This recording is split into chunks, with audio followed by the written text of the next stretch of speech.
गरीब साध साध सब नेक हैं, आप अपनी ठोरी। जो सतलोक ले जावेंगे वो साधु कोई और।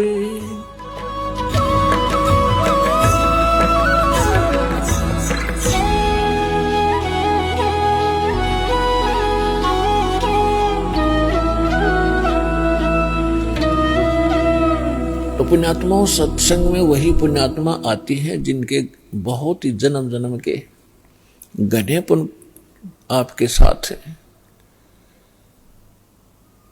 इस काल भगवान ने ऐसी व्यवस्था कर रखी है, आजीवन मर जाता है 2 रोटी के लिए इस पेट के जोड़ जुगाड़ में, और 100 साल बर्बाद करके प्राणी चला जाता है, ये पूरा नहीं होता। और परमात्मा अगर हमारे साथ हो जाए, परमात्मा ही हमारे साथ हो गया, तो फिर इस रोटी का रोड़ा नहीं रहेगा, ये 2 रोटी का झगड़ा या खत्म हो जाएगा आपका। और फिर संसार जो सुख है, शरीर में कष्ट है, आने वाले जो प्रारब्ध आपकी किस्मत के अंदर लिखे हुए जो आने हैं संकट, और वो भी टल जाएंगे। तो सौभाग्य आपका, आप सतलोक आश्रम बरवाला जिला हिसार हरियाणा में पहुंचे हो। ये कितने दयालु हैं भगवान आपके। ये वो परमात्मा है जिसमें ये सर्वगुण संपन्न है, विद्यमान है। तुमेव माता च पिता तुमेव, तुमेव बंधु च सखा तुमेव, तुमेव विद्या च द्रविणम तुमेव, तुमेव सर्व मम देव देव। ये वो परमात्मा है जिसमें ये सभी गुण विद्यमान हैं। यही हमारा माता पिता है। माता पिता का जो अपने बच्चों के प्रति जो भाव होता है, अपने बच्चों को कितना वो सुखी देखना चाहते हैं, तो वो गुण भी परमेश्वर में है। बंधु यानी भाई और सखा यानी मित्र भी यही सच्चा है।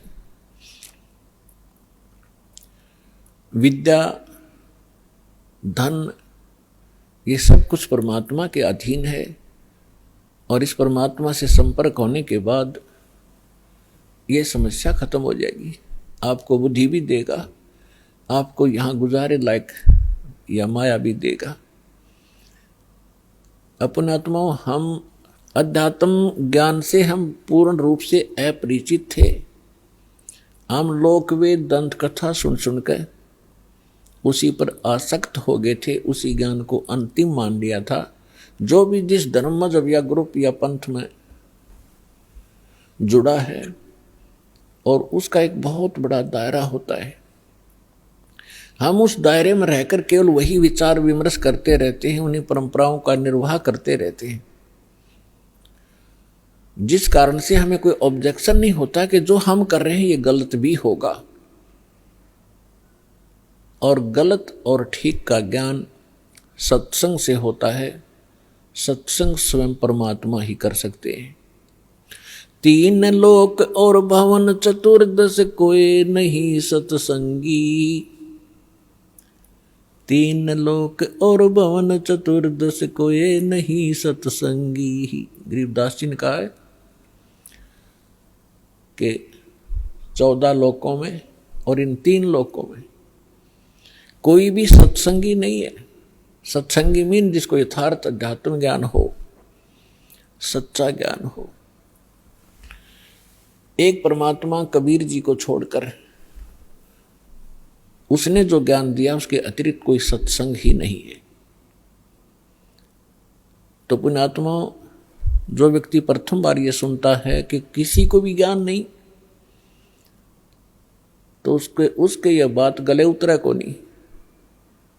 कारण क्या है कि हमने अज्ञान सुन रखा है, ज्ञान कभी सुना ही नहीं। आपको बहुत बार सिद्ध किया है कि देवी पुराण के अंदर गीता प्रेस गोरखपुर से प्रकाशित 28 से लेकर 28-29 पृष्ठ पर स्पष्ट किया है। प्रथम स्कंद में व्यास जी पूछ रहे हैं नारद जी से। नारद जी बता रहे हैं कि व्यास जी पूछ रहे हैं नारद जी से कि किस भगवान की भक्ति करनी चाहिए, कौन सक्षम है, कौन समर्थ है। तो नारद जी कह रहे हैं कि एक समय मेरे पिता ब्रह्मा जी को यह देखकर बड़ा आश्चर्य हुआ कि भगवान विष्णु जी समाधि लगाए बैठे थे। ब्रह्मा जी ने पूछा कि हे देवेश्वर, सारी सृष्टि के पालक, आप किसकी भक्ति करते? तो विष्णु जी ने कहा कि मैं दुर्गा की भक्ति करता हूं, देवी की। अरे इससे ऊपर मैं किसी को भगवान नहीं मानता, मैंने पता ही नहीं।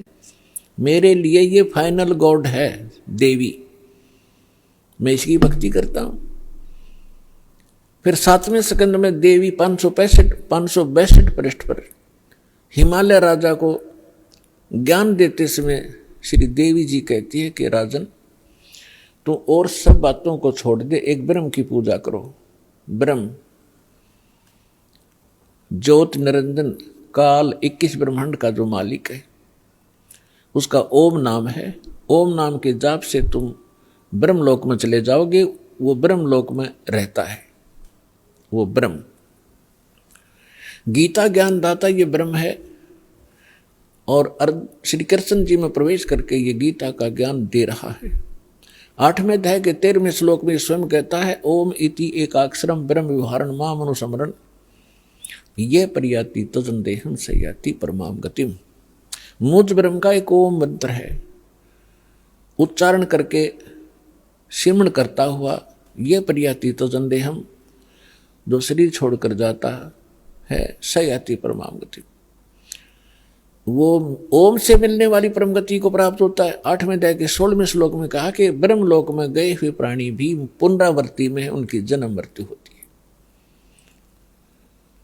गीता अध्याय नंबर 2 के श्लोक 12 में, गीता अध्याय नंबर 4 के श्लोक 5 और 9 में, गीता अध्याय नंबर 10 के श्लोक नंबर 2 में गीता ज्ञानदाता कहता, अर्जुन तेरे और मेरे बहुत जन्म हो चुके, तू नहीं जानता, मैं जानता। इससे सिद्ध है कि ब्रह्म भी नाशवान है। गीता अध्याय नंबर 18 के श्लोक नंबर 62 में, गीता अध्याय नंबर 15 के श्लोक नंबर 1 से 4 में गीता ज्ञानदाता कहता है कि संसार रूपी वृक्ष ये उल्टा लटका हुआ पीपल का वृक्ष समझो। ऊपर को जो जड़ है वो तो पूर्ण परमात्मा है, परम अक्षर ब्रह्म है, और अन्य इसके जो नीचे को शाखाएं हैं, जो संत इन सभी विभागों को बता देगा संसार रूपी वृक्ष की, स वेदवित, वो तत्वदर्शी संत है। उसके पश्चात परमेश्वर के उस परम पद की खोज करनी चाहिए। तत्वदर्शी संत के मिलने के उपरांत तत्व ज्ञान रूपी इस शस्त्र से अज्ञान को काट के, यानी इसको अच्छी तरह समझ कर उसके पश्चात परमेश्वर के उस परम पद की खोज करनी चाहिए, जहां जाने के बाद साधक फिर लौटकर कभी संसार में नहीं आते। 18वें अध्याय के 62वें श्लोक में कहा कि अर्जुन तू सर्वभाव से उस परमेश्वर की शरण में जा, उसकी कृपा से तो परम शांति को और सनातन परम धाम यानी शाश्वत स्थान अमर लोक को प्राप्त होगा, जहां जाने के बाद साधक फिर लौटकर कभी संसार में नहीं आते, उनकी जन्म मृत्यु नहीं होती। तो पुण्यात्माओं, इसे सिद्ध हो गया कि न ब्रह्मा को ज्ञान, न नारद को ज्ञान, न व्यास को ज्ञान। व्यास जी इज द राइटर ऑफ 4 वेद, 18 पुराण, श्रीमद् भगवत गीता, इन सब का राइटर है, लेकिन उसको स्वयं नहीं पता कि परमात्मा कौन है। विष्णु जी को नहीं मालूम, वो दुर्गा को सर्वश्रेष्ठ मानता है, और दुर्गा जी कहती है ब्रह्म की पूजा करो, ब्रह्म कहता है परम अक्षर ब्रह्म की पूजा करो। तो ये ज्ञान परमेश्वर देता है, और इससे सिद्ध हो जाता है 3 लोक और भवन चतुर्दश कोई नहीं सत्संगी।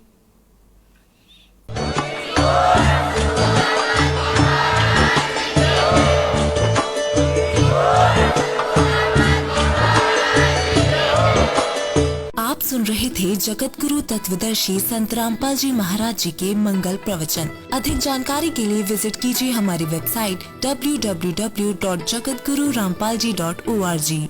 संत रामपाल जी महाराज जी के शुभ आशीर्वाद से पूरे विश्व भर में 500 से भी ज्यादा नाम दीक्षा केंद्र हैं, जिन पर संत रामपाल जी महाराज जी द्वारा ऑनलाइन निशुल्क नाम दीक्षा दी जा रही है। अपने नजदीकी नाम दीक्षा केंद्र का पता करने के लिए संपर्क करें 8222880541।